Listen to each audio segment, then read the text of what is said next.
العلم هو النور الهادي والمفتاح لكل الخير من يرد الله به خيرا.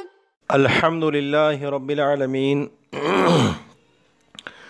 والصلاة والسلام على سيد المرسلين وعلى آله وصحبه أجمعين. أما بعد، بسم الله الرحمن الرحيم. قال: ولا يجوز بيع لبن امرأة في قدح. وقال الشافعي رحمه الله تعالى: يجوز بيعه لأنه مشروب طاهر. ولنا أنه جزء الآدمي وهو بجميع أجزائه مكرم مصون عن الابتذال بالبيع. ولا فرق في ظاهر الرواية بين لبن الحرة والأمة. وعن أبي يوسف رحمه الله تعالى أنه يجوز بيع لبن الأمة لأنه يجوز إيراد العقد على نفسها فكذا على جزئها. قلنا الرق قد حل نفسها، فأما اللبن فلا رق فيه لأنه يختص بمحل يتحقق فيه القوة التي هي ضده وهو الحي، ولا حياة في اللبن.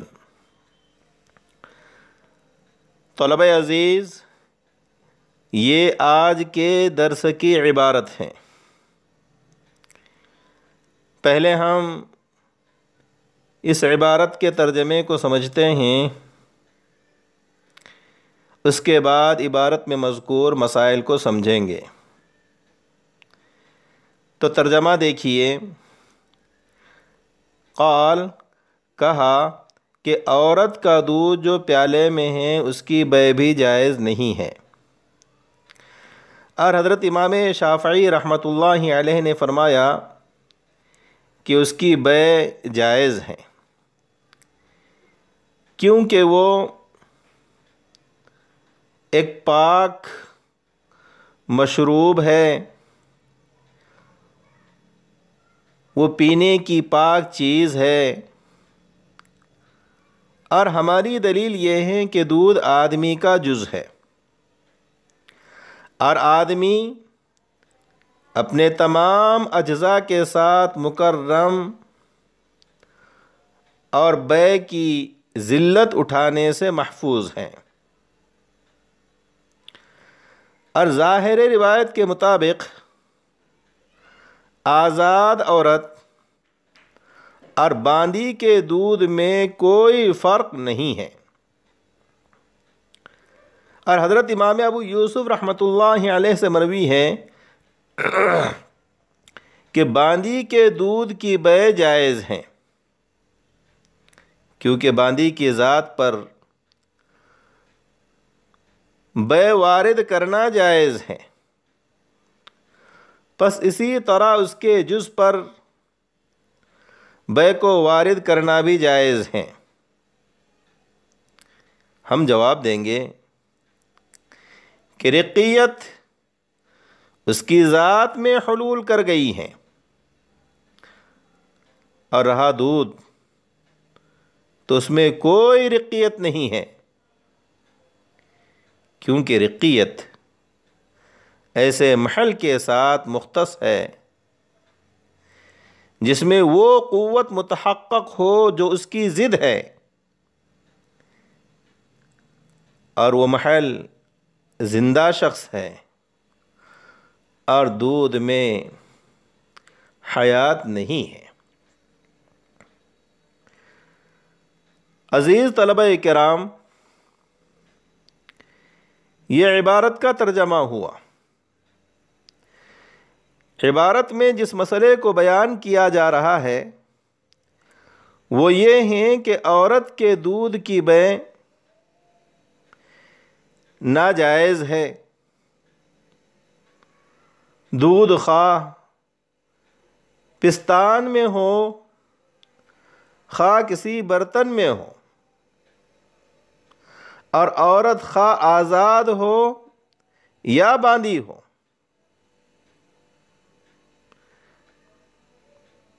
حضرت امام شافعی رحمۃ اللہ علیہ فرماتے ہیں کہ عورت کے دودھ کی بے اور اس کا سیل جائز ہیں،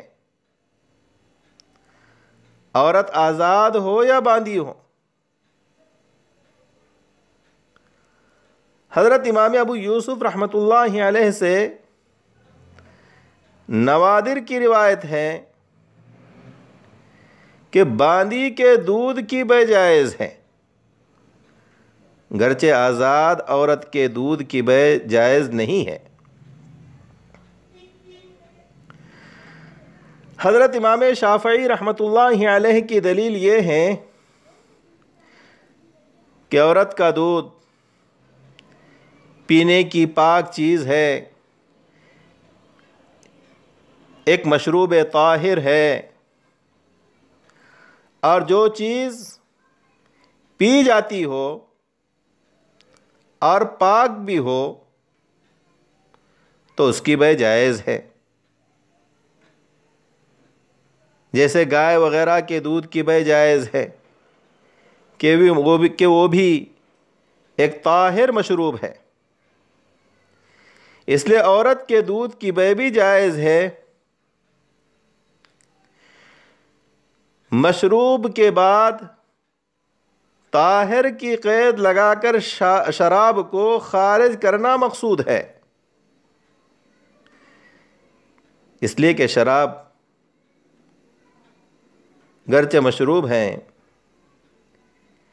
لیکن اس کے ناپاک ہونے کی وجہ سے اس کی بے جائز نہیں ہے. ہماری دلیل یہ ہے کہ عورت کا دودھ آدمی کا جز ہے، اور آدمی کا جز مال نہیں ہوتا، اور جو مال نہ ہو اس کی بے اور اس کا سیل بھی جائز نہیں ہوتا ہے. اس لیے عورت کے دودھ کی بے ناجائز ہوگی، اور عورت کا دودھ آدمی کا جز اس لیے ہے کہ شریعت اسلامیہ نے حرمت رضاعت بعضیت اور جزئیت کی وجہ سے ہی ثابت کی ہے. اور آدمی کا جز مال اس لیے نہیں ہے کہ لوگ اس سے تمول حاصل نہیں کرتے ہیں. دوسری دلیل یہ ہے کہ آدمی اپنے تمام اجزاء کے ساتھ مکرم ہے. وَلَقَدْ كَرَّمْنَا بَنِي آدم، آدمی اپنے تمام اجزاء کے ساتھ مکرم ہے، اور بے کے ذریعے بے وقار ہونے سے محفوظ ہے. اور جس چیز پر بے وارد ہوتی ہو وہ نہ مکرم ہوتی ہیں اور نہ بے کے ذریعے بے وقار ہونے سے محفوظ ہوتی ہے. بس ثابت ہوا کہ عورت کے دودھ کی بے ناجائز ہے، ورنہ عورت کا دودھ جو آدمی کا جز ہے نہ مکرم ہوگا اور نہ ہی بے کے ذریعے بے وقار ہونے سے محفوظ ہوگا. حضرت امام ابو یوسف رحمۃ اللہ علیہ کی دلیل یہ ہے کہ باندی کی ذات پر عقد بے وارد کرنا جائز ہے. باندی کی خرید و فروخت ہوتی ہے، لہٰذا اس کے ایک جز یعنی دودھ پر عقد بے کو وارد کرنا بھی جائز ہوگا، یعنی اس کے دودھ کی خرید و فروخت بھی جائز ہوگی. گویا حضرت امام ابو یوسف رحمۃ اللہ علیہ نے باندی کے جز کو اس کے کل پر قیاس کیا ہے کہ جب باندی کے ذات کی بے جائز ہے، کل کی بے جائز ہے، تو اس کے جز کی بے بھی جائز ہوگی۔ ہماری طرف سے حضرت امام ابو یوسف رحمۃ اللہ علیہ کی دلیل کا جواب یہ ہوگا کہ رقیت باندی کی ذات میں تو موجود ہے، لیکن اس کے دودھ میں موجود نہیں ہے، کیونکہ رقیت ایسے محل کے ساتھ مختص ہوتی ہے جس محل میں رقیت کی ضد یعنی آزادی متحقق ہوتی ہو، اور آزادی ایسی جگہ متحقق ہوتی ہے جہاں حیات ہو، جہاں زندگی ہو، اور دودھ میں کوئی حیات نہیں ہے۔ پس جب دودھ میں حیات نہیں تو وہ محل عتق بھی نہیں ہو سکتا، اور جب محل عتق نہیں ہو سکتا تو وہ رقیت کا محل بھی نہیں ہو سکتا، اور جب دودھ محل رقیت نہیں تو اس کے لیے مالیت بھی ثابت نہیں ہوگی، اور جب مالیت ثابت نہیں تو باندی کے دودھ کی بے بھی درست نہیں ہوگی۔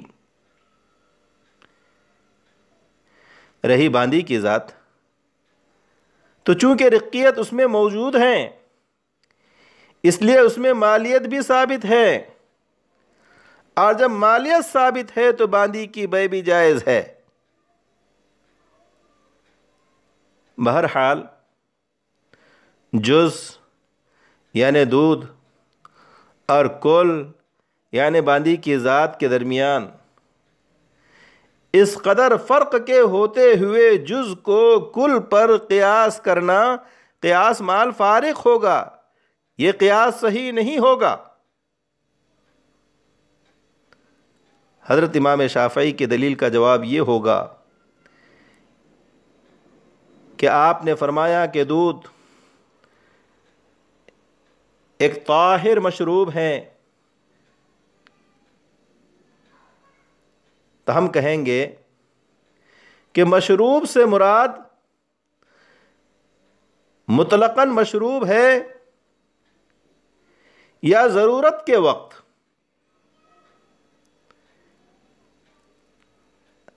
اگر مطلقاً مشروب کہتے ہو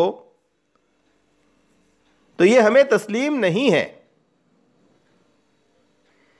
کیونکہ مدت رضاعت کے بعد عورت کا دودھ پینا حرام ہے۔ پس عورت کا دودھ مطلقاً مشروب نہ ہوا، اور اگر آپ یہ کہتے ہو کہ عورت کا دودھ ضرورتاً مشروب ہے تو ہمیں یہ بات تسلیم ہے، کیونکہ عورت کا دودھ بوقت ضرورت یعنی مدت رضاعت میں بچے کی غذا ہوتا ہے، بوقت ضرورت یعنی مدت رضاعت میں بچے کی غذا ہے، لیکن بوقت ضرورت غذا ہونے سے، بوقت ضرورت دودھ کے غذا ہونے سے مال ہونا لازم نہیں آتا ہے۔ جیسے مردار کا گوشت بحالت اضطراری حالت میں غذا ہے لیکن مال نہیں ہے، پس جب عورت کا دودھ مال نہیں ہے تو اس کی بے بھی جائز نہیں ہوگی۔